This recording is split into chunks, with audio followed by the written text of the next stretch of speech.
What's going on, brothers and sisters? Chris here from NamasteGaming, and today I want to talk to you about TERA.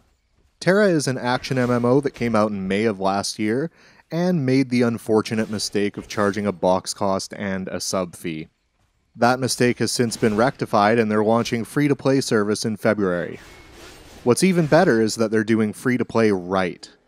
For free players who never spend a cent, literally the only restrictions you're going to have compared to a subscriber are a gold transfer limit and an auction house limit.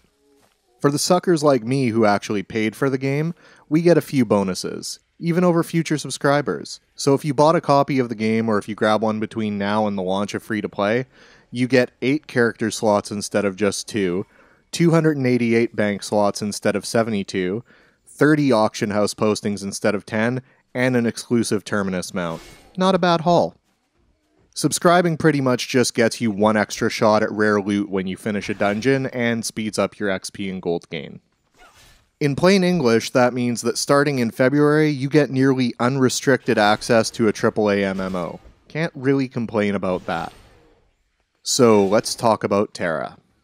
It's not going to win any awards for innovative gameplay, let's just get that out of the way right now. It's a westernized Korean quest grinder with a combat system very similar to games like Vindictus and DC Universe Online. Your left click and right click handle your main attack and defense respectively, the defense portion being either a dodge, block, or teleport depending on your class, and you have hotkeys that initiate your other attacks and abilities. The combo system is quite a bit of fun, and the combat in general just seems to have a bit more oomph than Guild Wars 2. While I would have preferred an entirely hotkeyless combat system, this is a decent compromise that actually plays quite well once you get a feel for it. It also has the distinction of being one of the best looking MMOs I've ever played. Although you can't really tell here since I'm in a pretty dark area, it really does have some beautiful environments, and the monster art is up there with the best I've seen in any game. Something else that I found pleasantly surprising is that the combat is difficult. The mobs hit hard and can stun lock you, and while it's not quite as unforgiving as, say, Dark Souls, it is more challenging than your average MMO. There's some not so great stuff about it as well. For one thing, there's pretty much only one leveling path, so it's not a great game if you like having a lot of alts, and some of the character races are just downright weird. There's a lowly race for starters, and as you can see, I'm playing as an anthropomorphic rabbit who I actually modeled and named after one of my rabbits, so yeah, kinda uncomfortable at times. Also, if you're completely burnt out on questing, this game is not for you.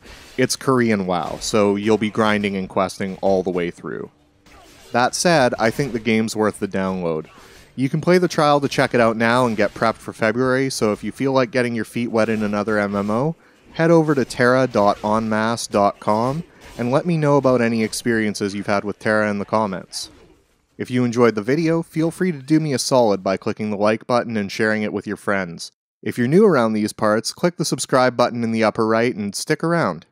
Below are a couple of videos you might have missed. On the left is my Ranger leveling guide for Guild Wars 2, and on the right is my introductory episode to the Road to Field Marshal series that I'm starting in PlanetSide 2. So give those a watch if you haven't already.